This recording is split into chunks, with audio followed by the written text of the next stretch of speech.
को ध्यान से देखिए। बच्चों की हालत दयनीय है। इनके शरीर की हड्डियाँ पसलियाँ साफ-साफ नज़र आ रही हैं। ऐसा आखिर क्यों होता है? जब किसी बच्चे को या फिर किसी व्यक्ति को सही से पोषण नहीं मिलता है, सही से खाना-पानी नहीं मिलता है, तब उसके शरीर की ये दशा होती है। इस दशा को कहा जाता है कुपोषण। तो चलिए फ्रेंड्स, केजी इफेक्टिव चैनल पर आप सभी का स्वागत है और आज हम करेंगे बिहार मुख्यमंत्री सुरक्षित शनिवार कार्यक्रम के तहत कुपोषण के संदर्भ में जानकारी और उससे होने वाली समस्या का समाधान के उपाय। तो जानते हैं कुपोषण होता क्या है? कुपोषण एक ऐसी स्थिति है जिसमें शरीर को सही मात्रा में पोषण नहीं मिल पाता है, जिससे कई तरह की स्वास्थ्य संबंधी समस्याएं हो सकती है। आप तस्वीर में देख ही सकते हैं ये बच्चे के स्वास्थ्य की क्या स्थिति है। ऐसे बच्चों की जीवन प्रत्याशा भी कम होती है, यानी कि वो कम ही समय तक जिंदा रह पाते हैं। तो कुपोषण जिसमें हम कार्बोहाइड्रेट, प्रोटीन, फैट, विटामिन ये सब पोषक तत्व है, इनकी मात्रा बहुत कम ली जाती है या फिर ना के बराबर इनकी मात्रा जब शरीर में ली जाती है, उसी को बोलते हैं कुपोषण, यानी कि पोषण की कमी। तो कुपोषण एक ऐसी स्थिति है जिसमें शरीर को सही मात्रा में पोषण नहीं मिल पाता और कई तरह की स्वास्थ्य संबंधी समस्याएं हो सकती है। कुपोषण के कारण शरीर की वृद्धि रुक जाती है, यानी कि मनुष्य की हाइट छोटी रह जाती है। मानसिक वृद्धि रुक जाती है। जिस बच्चे को कुपोषण होता है, सही से पोषण भोजन नहीं मिलता है, वो मानसिक रूप से भी कमज़ोर होता है, यानी कि पढ़ाई लिखाई में भी वो कमज़ोर होता है। मानसिक तनाव बढ़ता है। जब किसी व्यक्ति को कुपोषण होता है तो उसका स्ट्रेस लेवल बहुत ज़्यादा बढ़ जाता है और शरीर दुबला पतला कमज़ोर लगने लगता है। पसलियों की हड्डियाँ दिखाई देने लगती है। चेहरे की चमक गायब हो जाती है। चेहरा एकदम पीला पीला फीका फीका सा नज़र आने लगता है। तो ये सब है कुपोषण से होने वाली समस्याएं। अब जानते हैं कुपोषण के क्या क्या लक्षण हो सकते हैं, उस लक्षण के कैसे पहचान करें, कैसे उस समस्या को दूर करें। तो सबसे पहले जानते हैं कि कुपोषण होता क्यों है। तो कुपोषण जब व्यक्ति को शरीर में प्रोटीन, फैट, वसा, मिनरल्स, कार्बोहाइड्रेट, विटामिन तथा जल और रेशे इनकी पर्याप्त मात्रा नहीं मिलती है, तब व्यक्ति कुपोषित हो जाता है। तो एक हमारे ये 6 मुख्य पोषक तत्व हैं, जब इनकी कमी होती है हमारे शरीर में, तब उस स्थिति को कुपोषण कहा जाता है। चलिए कुपोषण के लक्षण और कुपोषण से होने वाली समस्या के बारे में जानते हैं। तो कुपोषण का पहला लक्षण है कि कमज़ोर शरीर होना, यानी कि शारीरिक कमज़ोरी। तो शरीर में ऊर्जा की कमी महसूस होना, थकान, कमज़ोरी और काम करने की क्षमता में कमी, बात बात पर आलस आना, तो ये सब कुपोषण के ही लक्षण हैं। दूसरा लक्षण है वज़न में कमी। कुपोषण के कारण जो शरीर का वज़न है वो तेज़ी से घट जाता है और कमजोरी के कारण शारीरिक विकास में भी रुकावट आती है। हमारे शरीर के अंग सही से कार्य नहीं कर पाते हैं और बच्चों के अक्सर कुपोषण के कारण बच्चों की हाइट छोटी रह जाती है। चलिए कुपोषण का तीसरा लक्षण है बालों का झड़ना। कुपोषण के कारण बाल तेज़ी से झड़ते हैं और पतले और कमज़ोर हो जाते हैं। चौथा लक्षण है त्वचा में सूजन या पीलापन। तो कुपोषण के कारण त्वचा सूखी, फटी हुई, पीलापन लिए और चेहरे की चमक में भी कमी आ जाती है। अगला लक्षण है मांसपेशियों की कमज़ोरी। तो मांसपेशियों में कमज़ोरी और अकड़न महसूस होता है कुपोषण के कारण। छठा लक्षण है अक्सर अक्सर बीमार होना, क्योंकि कुपोषण में जब हमारे शरीर को पर्याप्त मात्रा में पोषण नहीं मिलता है तो हमारे शरीर का जो रोग प्रतिरोधक क्षमता है, यानी कि इम्यून सिस्टम है, वो कमज़ोर हो जाती है और इम्यून सिस्टम ही हमारे शरीर में जो भी कीटाणु वायरस आते हैं उनसे लड़ता है। लेकिन जब हमारे शरीर को पर्याप्त पोषण नहीं मिलता है तो हमारे शरीर का इम्यून सिस्टम, रोग प्रतिरोधक क्षमता कमज़ोर हो जाती है, जिसके कारण हम बार बार बीमार पड़ते हैं। चलिए अगला लक्षण है हड्डियों में दर्द। तो मांसपेशियों के साथ साथ हड्डियों में भी दर्द महसूस होता है, हड्डियां भी कमज़ोर हो जाती हैं। अगली स्थिति है मानसिक स्थिति में बदलाव। तो कुपोषण के कारण व्यक्ति अधिक चिड़चिड़ा होता है और मानसिक रूप से थका थका महसूस करता है। किसी भी कार्य को करने के प्रति ऊर्जा उसकी समाप्त हो जाती है, वो किसी भी कार्य को करने में रुचि नहीं लेता है। तो व्यक्ति में चिड़चिड़ापन, मानसिक थकावट और अवसाद का अनुभव करता है व्यक्ति। चलिए अगला लक्षण है भोजन की आदतों में बदलाव। खाने की इच्छा में कमी आना या फिर अत्यधिक भूख लगना। तो कुपोषण में या तो व्यक्ति को खाने का बिल्कुल इच्छा ही नहीं होती है या फिर बहुत अधिक भूख लगती है। एक ही बार में वो बहुत ज़्यादा खाना खा लेता है, पर फिर भी उस खाने से व्यक्ति को कोई पोषण की प्राप्ति नहीं होती है। अगला लक्षण या समस्या है पाचन समस्या। तो जो व्यक्ति कुपोषण से पीड़ित होते हैं उनको कब्ज, दस्त और पेट में गैस जैसी समस्या भी उत्पन्न होने लग जाती है। अगला लक्षण है विकास में कमी, विकास में रुकावट। तो बच्चों में शारीरिक और मानसिक विकास में देरी होती है और अक्सर गरीब बच्चों में ये लक्षण देखने को मिलते हैं अमीरों की तुलना में। चलिए जानते हैं कुपोषण के कारण हमारे शरीर को कुपोषण होता क्यों है, हमारे शरीर में पोषण की कमी कैसे होती है। तो पहला कारण तो है कि अपर्याप्त आहार यानी कि सही मात्रा में भोजन ना करना, या तो बहुत ही कम खाना खाना या बहुत अधिक खा लेना, दोनों ही स्थिति में हम कुपोषण के शिकार हो सकते हैं। तो अपर्याप्त आहार के अंतर्गत पोषक तत्वों की कमी के कारण अगर शरीर को आवश्यक भोजन नहीं मिलता है तो कुपोषण हो सकता है। दूसरा कारण है जंक फूड का अधिक seven. Junk food, pizza, burger, समोसे, चाउमीन, ये सब जो ये अनहेल्दी और असंतुलित आहार है। जंक फूड, तली भुनी चीज़ें, चीनी युक्त खाद्य पदार्थ कुपोषण का कारण बन सकते हैं। तो इसीलिए हमें कुपोषण से बचने के लिए घर का बना खाना खाना चाहिए, जो अनाज, फल, सब्जी इनका सेवन करना चाहिए, ना कि जंक फूड का। चलिए अगला कारण है आर्थिक तंगी। क्योंकि व्यक्ति भोजन कम खा रहा है क्योंकि उसके पास पैसे नहीं हैं। तो आर्थिक तंगी यानी कि गरीबी, जिसके कारण व्यक्ति कुपोषित हो सकता है क्योंकि उसके पास पैसे ही नहीं हैं संतुलित आहार खरीदने के लिए। चलिए अगला कारण है शारीरिक स्वास्थ्य समस्या। यदि किसी व्यक्ति को शरीर में कोई स्वास्थ्य संबंधी समस्या है तो उसकी वजह से हम जो भी खाना खाते हैं वो हमारे शरीर में नहीं पचता है, जिसके कारण व्यक्ति कुपोषित हो सकता है। तो यदि किसी व्यक्ति के शरीर में कोई स्वास्थ्य संबंधी समस्या पहले से ही है तो उसके कारण भी व्यक्ति कुपोषित हो सकता है।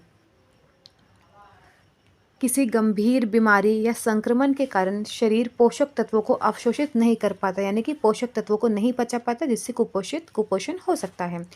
अगला कारण है अधिक लंबे समय तक भूखे रहना। कई बार व्यक्ति बहुत उपवास करते हैं और कभी कभी व्यक्ति खाना खाना ही भूल जाते हैं, काम में इतने व्यस्त होते हैं कि खाना खाना ही भूल जाते हैं, दिन रात काम करते रहते हैं। तो अधिक लंबे समय तक भी यदि कोई व्यक्ति भूखा रहता है तो उससे भी कुपोषण हो सकता है। चलिए अगला कारण जानते हैं बेहतर जानकारी का अभाव। तो लोगों को उचित पोषण के बारे में जानकारी की कमी भी कुपोषण का एक प्रमुख कारण है। लोगों को पता ही नहीं चलता कि क्या खाना चाहिए, कब खाना चाहिए और कितना खाना चाहिए। कोई फल लेकर आते हैं तो एक व्यक्ति को कितना फल खाना चाहिए कि उसको उचित मात्रा में प्रोटीन, कार्बोहाइड्रेट, वसा की प्राप्ति हो। कई बार लोगों को जानकारी नहीं होती है कि क्या खाना चाहिए, कैसे खाना चाहिए, तो जानकारी के अभाव में भी लोग कुपोषित हो सकते हैं। चलिए अगला कारण है मातृ और शिशु स्वास्थ्य है, यानी कि माँ और बच्चे का स्वास्थ्य है। तो गर्भ अवस्था और स्तनपान के दौरान पोषण की कमी से बच्चे और माँ दोनों में कुपोषण हो सकता है। गर्भ अवस्था यानी कि जब बच्चा माँ के पेट में होता है तो उस अवस्था में यदि माँ को पर्याप्त मात्रा में आहार, पर्याप्त मात्रा में भोजन नहीं दिया जाता है तो माँ और बच्चे दोनों ही कुपोषित हो सकते हैं, यानी कि उन दोनों में ही कुपोषण की कमी हो सकती है और बच्चे में यह कुपोषण लंबे समय तक प्रभावित कर सकता है और उसको बहुत सारी बीमारियों से घेर सकता है। चलिए अगला कारण है पानी और स्वच्छता की कमी। यदि हम अपने आसपास का वातावरण अस्वच्छ रखेंगे, आसपास का वातावरण गंदा रखेंगे तो उससे भी बहुत सारी बीमारियां हमको घेर लेंगी और हम जो भी आहार का सेवन करेंगे उससे हमको पोषण नहीं मिलेगा। और गंदा पानी पीने से भी हमारे शरीर में बहुत सारे रोग उत्पन्न होते हैं और कुपोषण का हम शिकार बन सकते हैं। तो गंदा पानी और अस्वच्छ परिस्थितियों में रहने से भी बीमारियां होती हैं और पोषक तत्वों के अवशोषण को प्रभावित करते हैं। इसीलिए हमें अपने आसपास के वातावरण को साफ रखना चाहिए और पानी भी साफ पीना चाहिए। अगला कारण है दवाओं का अत्यधिक सेवन। तो कुछ दवाएं शरीर में पोषक तत्वों के अवशोषण को प्रभावित करती हैं और जिससे कुपोषण हो सकता है। कई बार व्यक्ति दवाएं अतिरिक्त मात्रा में ले लेते हैं। डॉक्टर द्वारा सुझाए अनुसार ही दवाई का सेवन करना चाहिए। अपनी मर्जी से किसी भी दवा का सेवन नहीं करना चाहिए, नहीं तो वो हमारे शरीर के लिए हानिकारक हो सकता है। चलिए अगला कारण है मानसिक तनाव। बहुत ज़्यादा टेंशन लेना, बहुत ज़्यादा स्ट्रेस लेना, इसके कारण व्यक्ति सही समय पर खाना नहीं खाता है। तो मानसिक समस्या जैसे अवसाद, चिंता आदि के कारण व्यक्ति अपनी भोजन की आदतों में बदलाव करता है, सही से खाना नहीं खाता है, जिससे व्यक्ति कुपोषित हो सकता है। इसीलिए किसी भी स्थिति में तनाव मुक्त होकर ही जीवन जीना चाहिए। किसी भी प्रकार का मानसिक तनाव नहीं लेना चाहिए, क्योंकि मानसिक तनाव का असर हमारे शरीर को भी नकारात्मक रूप से प्रभावित करता है और व्यक्ति कुपोषित हो सकता है। चलिए अब हम बात करते हैं कुपोषण का उपचार। कोई व्यक्ति अगर कुपोषित हो गया है तो उसको किस प्रकार से ठीक किया जाए और किस प्रकार का हम भोजन करें कि हम कभी कुपोषित हो ही ना, हमारे शरीर में कभी पोषण की कमी ना हो। तो पहला है सस्ते पोषक तत्वों का सेवन। तो आर्थिक तंगी के कारण भी व्यक्ति सही से पोषण नहीं ले पाते हैं, तो हम कुछ यहाँ पर उपाय करेंगे जिसमें बहुत ज़्यादा पैसों की आवश्यकता नहीं होती है। ज़रूरी नहीं है कि हमको केवल काजू बादाम खाने से ही पोषण मिले। हमारे घर में जो अनाज होते हैं, अनाज, दाल, चावल, इनके द्वारा भी हम सही से पौष्टिक भोजन बनाकर अपने शरीर को पोषण दे सकते हैं। तो हम करेंगे, सबसे पहला उपाय है सस्ते पोषक तत्वों का सेवन। तो दालें और अनाज सस्ती और पोषक तत्वों से भरपूर दालें हैं, जैसे मूंग दाल, अरहर दाल, चावल, गेहूँ, जौ का सेवन बढ़ाना। हम अपने भोजन में इन सब का सेवन बढ़ा सकते हैं, जिससे हमारे शरीर को पोषण मिलेगा और ये अन्य पौष्टिक चीज़ों के मुकाबले सस्ती भी होती है। अगला है सब्जियां और फल। तो हम भोजन में हरी पत्तेदार सब्जियां जैसे पालक, मेथी और मौसमी फल जैसे केला, सेब, संतरा आदि जो सस्ते और पौष्टिक होते हैं उसका सेवन कर सकते हैं। मौसमी फल यानी कि जिस मौसम में जोन सा भी फल मिले उसका उचित मात्रा में हमको सेवन करना चाहिए।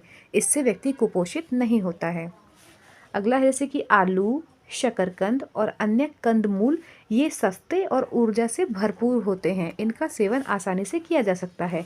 आलू, शकरकंद, इनमें अतिरिक्त मात्रा में कार्बोहाइड्रेट पाया जाता है और कार्बोहाइड्रेट शरीर को काम करने के लिए ऊर्जा प्रदान करता है और ये सस्ते भी होते हैं, तो व्यक्ति इनका आसानी से सेवन कर सकते हैं।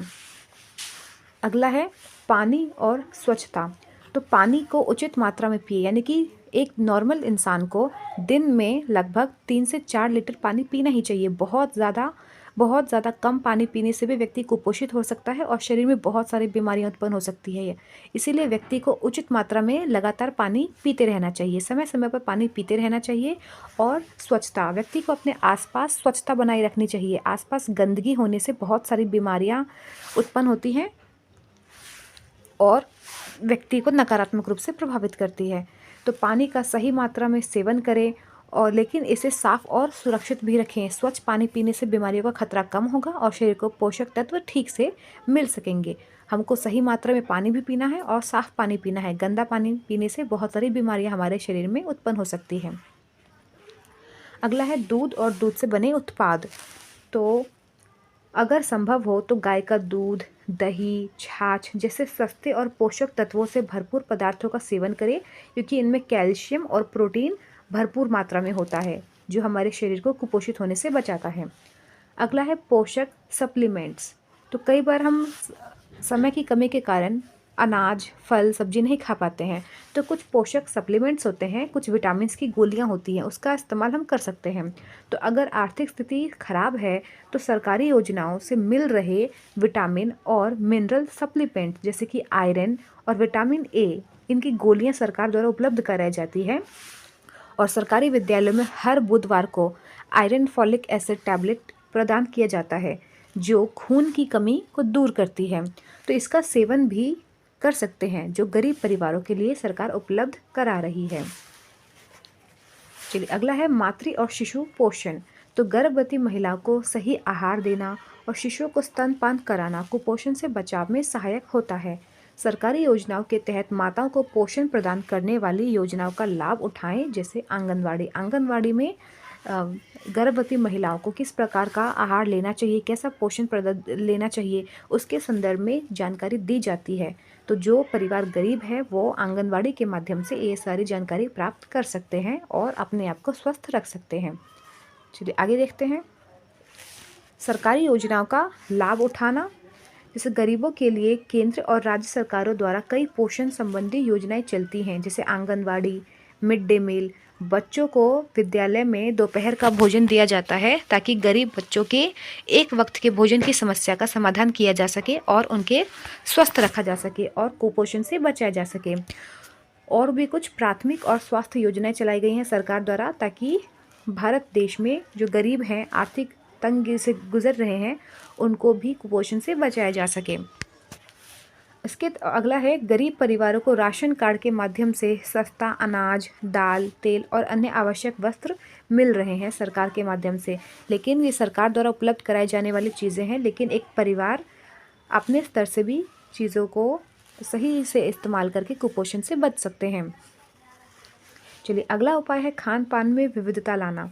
रोज़ एक ही प्रकार का भोजन नहीं करना चाहिए। हमको अपने खान पान में विविधता मतलब तरह तरह के भोजन का इस्तेमाल करना चाहिए। सस्ते और आसानी से उपलब्ध भोज्य पदार्थों का उपयोग करके आहार में विविधता ला सकते हैं, जैसे चिवड़ा, मक्का, तिल, मूंगफली आदि का सेवन करने से शरीर को आवश्यक तत्व मिल सकते हैं। अगला है, जंक फूड के अधिक सेवन से बचें। जंक फूड जो पिज़्ज़ा, बर्गर, चाउमीन, नूडल्स, ये हमारे शरीर के लिए नुकसानदायक होते हैं और हमारे शरीर को बहुत ही कम मात्रा में पोषण देते हैं। तो इन जंक फूड का सेवन करने से बचना चाहिए। आप इस तस्वीर को देख सकते हैं, ये है चना, चने का स्प्राउट्स यानी कि अंकुरित चना, और यह है मूंग दाल का स्प्राउट्स यानी कि अंकुरित मूंग दाल। तो जब भी हम, जैसे दाल है, साबुत दाल और चना, इसमें सफ़ेद जो रेशे हैं, ये हमारे शरीर को रेशा और बहुत सारे प्रोटीन प्रदान करता है। तो ये प्रोटीन, रेशा और कार्बोहाइड्रेट का सस्ता उपाय भी है। तो भोजन को इस प्रकार से स्प्राउट्स करके भी खाने से हमारे शरीर को पोषण की प्राप्ति होती है और कुपोषण से बचा जा सकता है। चलिए, आगे है संतुलित आहार। अपने शरीर को कुपोषण से बचाने के लिए एक व्यक्ति को संतुलित आहार लेना चाहिए। संतुलित आहार वो आहार होते हैं जिसमें सही मात्रा में सभी पोषक तत्व विद्यमान होते हैं। सही मात्रा में पोषक तत्व जैसे carbohydrate, protein, vitamin, fat, minerals, जल तथा रेशा, ये 6 पोषक तत्व हैं। तो जिस भोजन में ये सभी पोषक तत्व सही मात्रा में उपलब्ध हो, उसी आहार को संतुलित आहार कहा जाता है। और जंक फूड में पोषक तत्व न के बराबर होते हैं, तो इसलिए जंक फूड को नहीं लेना चाहिए।